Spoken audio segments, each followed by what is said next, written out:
Shalom saudara, marilah kita berdoa sebelum kita membaca firman Tuhan dan merenungkannya. Mari berdoa. Bapa, sebagai manusia kami tidak memiliki sesuatu pun yang dapat membuat kami menjadi makhluk yang kuat dan teguh selamanya. Sebab hanya oleh firman-Mu dapat mengubahkan kami menjadi makhluk paling luhur yang hidup penuh rasa takut akan Tuhan karena memahami kehendak Tuhan dan menemukan cara menerapkannya. Bapa, kami percaya kemuliaan orang-orang yang selalu bersedia dengan teratur dan tekun belajar firman, maka Roh Kudus tidak akan membuatnya memudar seperti bunga rumput yang berkembang lalu kering. Tetapi kami akan hidup selamanya seperti firman Tuhan itu sendiri yang tidak berubah dan tetap selamanya. Kami memohon belas kasih tuntunan-Mu ya Roh Kudus. Di dalam nama Yesus kami berdoa kepada Bapa kami yang di sorga. Amin. Saudara, marilah kita membaca kitab Ibrani pasal 12 ayat 18 sampai 29. Ibrani pasal 12 ayat 18 sampai 29.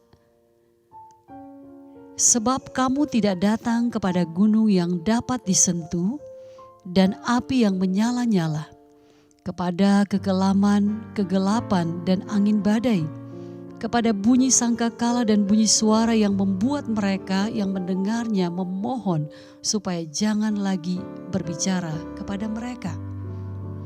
Sebab mereka tidak tahan mendengar perintah ini. Bahkan jika binatang pun yang menyentuh gunung, ia harus dilempari dengan batu. Dan sangat mengerikan pemandangan itu, sehingga Musa berkata, "Aku sangat ketakutan dan sangat gemetar." Tetapi kamu sudah datang ke Bukit Sion, kota Allah yang hidup, Yerusalem sorgawi, dan kepada beribu-ribu malaikat, suatu kumpulan yang meriah, dan kepada jemaat anak-anak sulung yang namanya terdaftar di sorga, dan kepada Allah yang menghakimi semua orang, dan kepada roh-roh orang-orang benar yang telah menjadi sempurna, dan kepada Yesus pengantara perjanjian baru, dan kepada darah pemercikan yang berbicara lebih kuat daripada darah Habel. Jagalah supaya kamu jangan menolak Dia yang berfirman. Sebab jikalau mereka yang menolak Dia yang menyampaikan firman Allah di bumi tidak luput, apalagi kita jika kita berpaling dari Dia yang berbicara dari sorga. Waktu itu suaranya menggoncangkan bumi, tetapi sekarang Ia memberikan janji, satu kali lagi aku akan menggoncangkan bukan hanya bumi saja, melainkan langit juga. Ungkapan satu kali menunjuk kepada perubahan pada apa yang dapat digoncangkan, karena Ia dijadikan supaya tinggal tetap apa yang tidak tergoncangkan.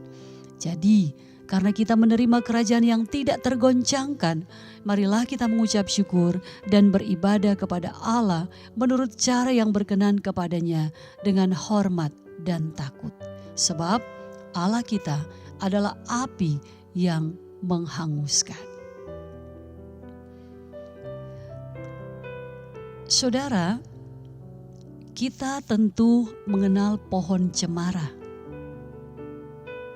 Pohon cemara yang tumbuh dan tersebar di seluruh permukaan bumi, ternyata saudara, pohon ini memiliki kurang lebih 70 jenis. Tetapi saudara, jenis cemara Bristlecone adalah pohon tertua di dunia. Dan beberapa di antaranya diperkirakan telah berumur kira-kira 3.000 sampai 4.000 tahun. Seorang ilmuwan bernama Edmund Schulman di tahun 1957 menemukan sebatang di antaranya dan ia saudara menamainya Metusala. Pohon cemara berbongkol dan sangat tua ini hampir berumur 5.000 tahun. Saudara, Bristol Cone tumbuh di atas pegunungan Amerika Serikat bagian barat. Di ketinggian kira-kira 3050 sampai 3000 Dan curah hujan yang 350 rendah. meter. Apakah Bayangkan, saudara, penyebab saudara kemungkinan pohon pohon ini ini dapat mampu bertahan hidup bahkan Sebenarnya di saat kondisi lingkungan yang sangat buruk ganaslah sekalipun, yang menjadi salah satu ketika faktor udara yang amat dingin, kesengsaraan angin topan telah menumbuhkan lapisan udara yang tipis. luar biasa dan tenaga yang tak kunjung habis. Saudara, orang-orang Kristen Yahudi sebagai penerima surat Ibrani ini sedang mengalami hantaman penganiayaan dan ancaman keputusasaan. Tuhan melalui hambanya penulis surat Ibrani ini mengingatkan dan meneguhkan mereka supaya mereka tidak meninggalkan kepercayaan kepada Yesus Kristus, melainkan bertahan dalam iman apapun konsekuensi yang harus mereka hadapi. Mereka patut mempertahankan imannya kepada Kristus sebab apa yang mereka alami adalah sebuah proses untuk maju dan terus menuju kepada kedewasaan rohani dan mereka pasti mampu. Saudara, cemara Bristol Cone dapat bertahan karena lingkungan ganas, membuat pohon ini menumbuhkan kekuatan. Demikian halnya orang-orang Kristen Yahudi yang dianiaya akan mampu bertahan dalam penganiayaan itu karena mereka beriman kepada Yesus Kristus. Saudara, orang-orang Kristen Yahudi di waktu itu dinasihatkan tentang ajaran pokok yang penting, yakni iman. Agar mereka, saudara, konsisten dalam beriman. Penulis memperingatkan mengenai konsekuensi atau akibat iman bahwa mereka akan ditolak atau dibenci. Tetapi iman yang sungguh tidak akan meninggalkan kepercayaan mereka kepada Yesus Kristus. Karena itulah saudara tujuan penulisan surat ini agar orang Kristen Yahudi itu tidak kembali kepada kepercayaan mereka dahulu, melainkan tetap dengan tekun beriman kepada Kristus. Saudara, penulis menasihati dengan menunjukkan kepada mereka tentang titik awal setelah Israel dibebaskan dari Mesir. Mereka berkumpul di Sinai. Di Gunung Sinai Allah memperkenalkan dirinya, saudara, sebagai Allah mereka dan Israel menjadi umatnya. Serta di Sinai Allah mengikat perjanjian dengan umatnya. Di Sinai Allah memberikan hukum Taurat seperti yang disaksikan di dalam Keluaran pasal 19. Tapi saudara, pemandangan pada saat hukum Taurat itu diberikan sangat menakutkan. Di gunung itu kemuliaan Tuhan turun dengan kekuatan yang mengerikan. Dan dia memberi Musa hukum Taurat. Api, angin badai, bunyi sangkakala, bunyi suara yang menakutkan. Kalau manusia atau binatang melanggar peraturan itu, mereka harus dilempari dengan batu. Saudara, Musa pun yang dilayakkan berjumpa dengan Tuhan, ia takut dan gentar. Saudara, mengapa Allah di satu pihak telah membebaskan umat dari perbudakan Mesir, memperkenalkan dirinya sebagai Tuhan bagi Israel, mengikat perjanjian, lalu memberikan hukum Taurat, tetapi di pihak lain Allah Israel begitu sulit untuk dijumpai di Gunung Sinai? Saudara, dengan peringatan kisah Gunung Sinai ini penulis hendak menyodorkan sebuah kesimpulan. Umat tak dapat menjumpai Allah karena Allah itu kudus. Saudara, betapa Allah itu kudus sehingga berbahaya bagi umat yang najis, umat yang tak dapat menghampiri Gunung Sinai oleh karena dosa dan kejahatan mereka. Sebab itu saudara, akan kita jumpai dalam kitab perjanjian lama ada begitu banyak aturan yang Allah buat bagi Israel agar mereka menguduskan dirinya.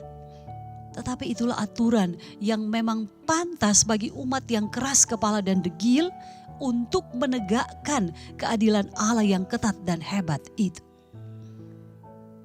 Saudara, semenjak dinyatakan terpapar virus COVID-19, seorang bapak harus dirawat di rumah sakit dan ia dilarang bertemu atau dikunjungi kecuali dokter dan juru rawat. Sejak bapak itu sadar dan tak sadarkan dirinya saudara, istrinya mengalami kerinduan mendalam agar ia dapat mendampingi suaminya di ruang perawatan. Tetapi saudara, pihak rumah sakit telah mengeluarkan aturan yang tak dapat dilanggar, bahwa rumah sakit tidak menerima pasien dikunjungi sekalipun itu keluarganya. Berdasarkan juga saudara aturan yang sudah ditetapkan oleh pemerintah. Tak berdaya dan ketakutan ikut terpapar, istri bapak itu saudara hanya menangis sedih sejak suaminya dibawa ke rumah sakit, bahkan sampai suaminya menghembuskan nafas terakhir dan dikuburkan. Ia tidak pernah berjumpa lagi dengan suami yang dikasihinya. Saudara, virus COVID-19 begitu kejam dengan ancamannya yang menakutkan. Sebab itu pemerintah telah menetapkan aturan yang sangat ketat untuk dipatuhi sebagai upaya memutuskan mata rantai penyebaran atau penjangkitannya. Inilah saudara peristiwa 2 tahun silam yang juga pernah dialami oleh banyak saudara-saudara kita yang ditinggalkan oleh orang yang mereka kasihi tanpa pertemuan, tanpa melihat wujud orang yang mereka kasihi lagi. Sepintas saudara peraturan itu begitu menyiksa. Tetapi peraturan itu telah dibuat untuk menyelamatkan orang dari wabah itu.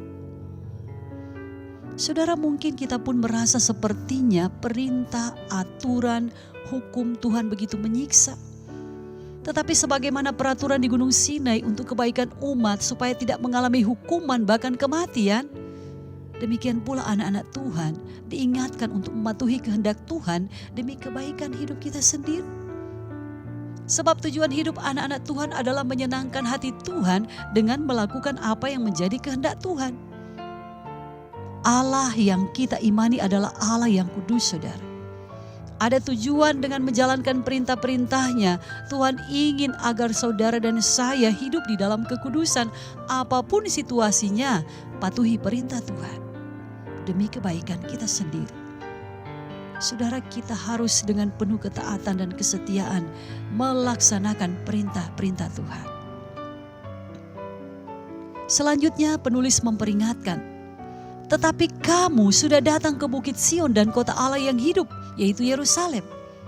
Dan hukum Taurat yang diberikan di Gunung Sinai tidak dapat menyelamatkan mereka.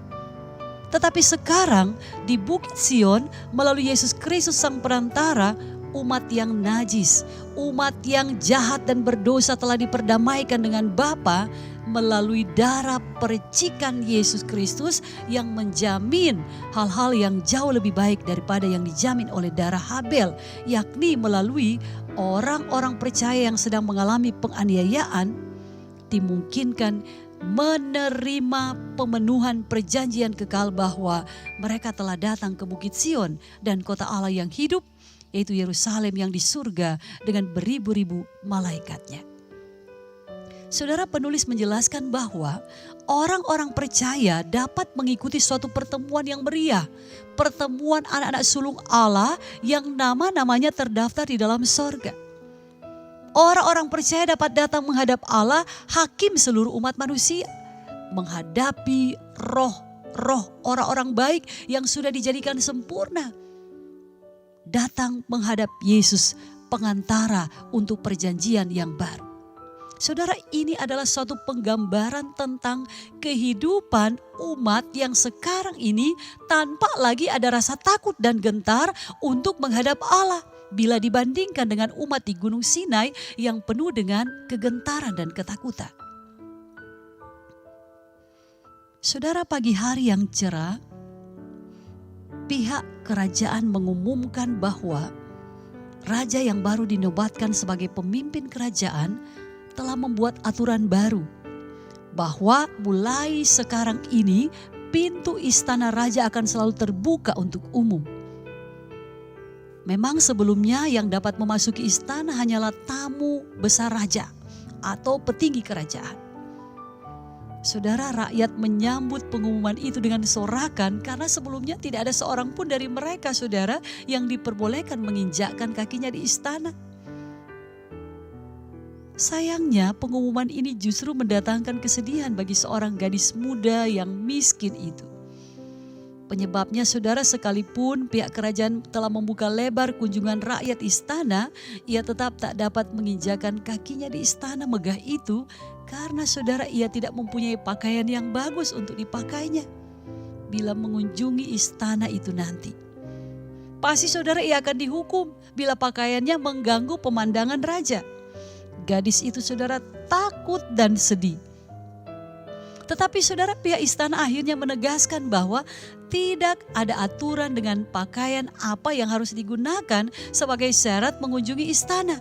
Sebab raja dan pihak kerajaan akan menyambut dengan gembira rakyatnya yang datang berkunjung. Saudara, oh betapa senangnya gadis muda itu mendengar kabar ini. Tentunya ia tak akan melewatkan kesempatan mengunjungi istana. Inilah awal keindahan setelah sekian lamanya pintu kerajaan tertutup untuk rakyat, tetapi kini aku, rakyat jelata ini, dapat berjumpa dengan rajaku, gumam gadis muda itu. Saudara, orang Kristen tidak lagi harus hidup dalam ketakutan akan hukuman Allah yang dahsyat, seperti yang pernah terjadi pada umat Israel ketika Allah datang menghampiri mereka di Gunung Sinai. Karena di dalam Kristus Allah hadir untuk menyatakan kasih dan pengampunannya. Pintu kerajaannya saudara terbuka bagi umat yang telah ditebus oleh Kristus. Saudara, penulis menunjukkan bahwa kemuliaan dan kebahagiaan di Bukit Sion itu jauh melebihi segenap ketenangan sementara yang dapat diperoleh bila orang percaya yang mengalami penganiayaan itu kembali kepada kepercayaan mereka yang dahulu untuk mengelak penganiayaan. Penulis memberikan penegasan di sini saudara bahwa orang-orang beriman memiliki pengharapan cemerlang dalam perjanjian baru yang disempurnakan di dalam Kristus. Tidak saja di dunia saudara, melainkan hingga di kekekalan sorga. Gunung Sinai melambangkan kehadiran Allah yang menghukum manusia berdosa, maka di Bukit Sion Allah hadir menyelamatkan dan memberkati umat. Kalau darah Habel dulu menghakimi Kain yang telah membunuhnya, maka darah Tuhan Yesus justru menebus manusia yang telah menyalibkannya. Atas dasar inilah saudara, penulis Ibrani sekali lagi menasehati para pembaca kitab Ibrani ini supaya mereka jangan pernah menolak Allah, atau jangan mengundurkan diri, atau tidak lagi memikirkan untuk berpaling dari Allah. Penulis menyerukan supaya para pembacanya tetap percaya orang-orang Kristen di waktu itu yang teraniaya tetap meneguhkan iman mereka, sebab penolakan terhadap Allah sama saja dengan menolak kedaulatan Sang Pemilik alam semesta dan hidup ini.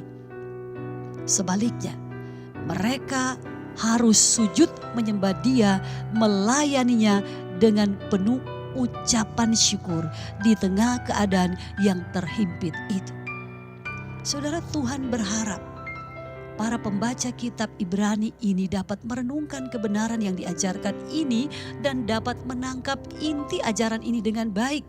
Maka mereka akan lebih didorong untuk apa saudara? Bertekun dan memperoleh suatu bagian di dalamnya. Sekalipun mereka menderita, di dalam iman mereka mampu untuk bersyukur.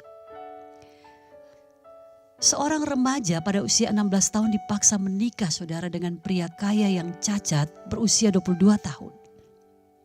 Namun dalam pernikahan itu ia merasa sangat direndahkan. Suaminya saudara kerap marah-marah dan sering menyiksanya. Bukan hanya itu, ibu mertuanya seorang pengkritik yang sangat kejam.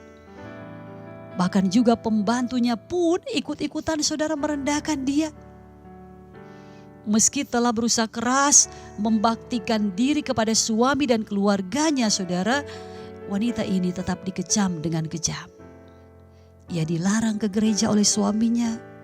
Tetapi saudara, dalam keadaan itu ia mencari pertolongan Allah. Ia rajin membaca Alkitab. Ia beribadah secara sembunyi-sembunyi. Dan wanita ini saudara belajar dan menemukan bahwa di tengah keadaan yang suram sekalipun ia berada dalam kondisi yang sangat baik dalam tangan Allah yang aman. Dia tetap bertahan saudara di dalam iman, tidak menolak Tuhan. imannya memampukan dia untuk bersyukur dalam keadaan itu. Saudara, kisah hidupnya selanjutnya ditulis dalam sebuah buku yang diberinya judul Experiencing the Depths of Jesus Christ. Mengalami kedekatan yang dalam dengan Yesus Kristus. Jane Guyon nama wanita itu dan penulis buku ini. Apa yang terjadi saudara dengan kesaksian yang ditulisnya ini? Ternyata saudara, akhirnya buku ini telah memberi pengaruh terhadap sejarah kekristenan di Prancis. Bahkan para sejarawan sekuler pun mengapresiasi isi dan dampak buku ini bagi para pembacanya. Luar biasa saudara. Saudara, berbahagialah dan bersyukurlah bila saudara dan saya mampu menanggapi berbagai keadaan sulit dengan sikap yang mau menerima dan berserah dan bukan menolak dan meninggalkan Tuhan. Dan malah saudara, hidup beriman kita dapat menjadi inspirasi bagi orang lain. Sebab itu bagaimanapun hidup kita, bersyukurlah saudara, sekalipun di tengah tantangan iman. Saudara, Allah kita tidak berubah sejak dulu, sekarang, dan selamanya. Ia Allah yang kudus dan tidak pernah berkompromi dengan dosa. Dan ia pasti akan menghukum orang-orang yang tidak bertobat. Tetapi dia pun saudara tidak berubah dalam kasih-Nya. Allah mengampuni dan memulihkan orang yang bertobat. Saudara, surat Ibrani ini mengingatkan bahwa orang-orang percaya tidak lagi harus hidup dalam ketakutan akan hukuman Allah yang dahsyat seperti yang pernah terjadi pada umat Israel ketika Allah datang menghampiri mereka di Sinai. Karena di dalam Kristus Allah hadir untuk menyatakan kasih dan pengampunannya kepada orang-orang percaya. Gunung Sinai dan Bukit Sion telah melambangkan kehadiran Allah yang menghukum manusia berdosa, tetapi juga telah melambangkan tentang kehadiran Allah yang menyelamatkan dengan kasih-Nya, memberkati anak-anak Tuhan. Saudara, kemalangan bagi orang beriman adalah suatu proses yang dipakai Allah untuk mendatangkan kebaikan dalam hidup kita. Supaya saudara dan saya selalu datang kepada Tuhan dan membuat kita sepenuhnya bergantung kepadanya. Kita harus lebih rajin sabar saudara. Kita harus lebih bertekun dalam menjalani hidup kekristenan kita. Dan membuang semua ketakutan dan kebiasaan suka mengeluh saudara dalam situasi yang tidak mengenakan. Kita harus selalu sadar bahwa hidup beriman tidak mudah dan tidak akan menjadi lebih mudah. Firman Tuhan mengingatkan kita untuk berpegang teguh pada pengakuan iman dan jangan sampai menolak Tuhan. Apa yang sudah kita peroleh dari Tuhan jangan pernah dilepaskan.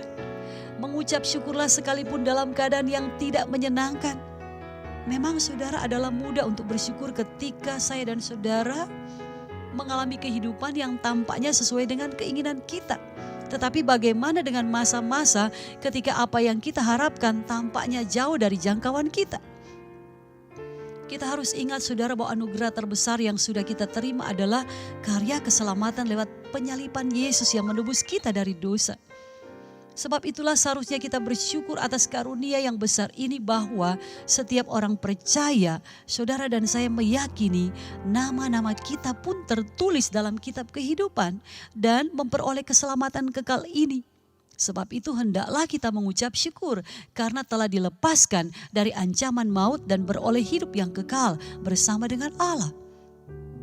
Bukankah ini adalah anugerah yang tak terbilang? Marilah saudara senantiasa kita mengucap syukur kepada Allah dengan rasa hormat dan takut akan Tuhan melalui kehidupan sehari-hari yang berorientasi untuk memuliakan Tuhan. Jika pohon cemara, Bristol Kun dapat bertahan beribu-ribu tahun di tengah lingkungan ganas, membuat pohon itu menumbuhkan kekuatan. Demikian halnya iman kita kepada Kristus akan memampukan kita untuk bertahan di tengah penderitaan dan tak akan menolak Tuhan. Iman akan menolong saudara dan saya untuk mengucap syukur di dalam keadaan apapun. Sebagaimana 2 Tesalonika 2 ayat 13 berkata, akan tetapi kami harus selalu mengucap syukur kepada Allah karena kamu, saudara-saudara yang dikasihi Tuhan. Sebab Allah dari mulanya telah memilih kamu untuk diselamatkan dalam roh yang menguduskan kamu dan dalam kebenaran yang kamu percayai. Terpujilah Kristus. Amin.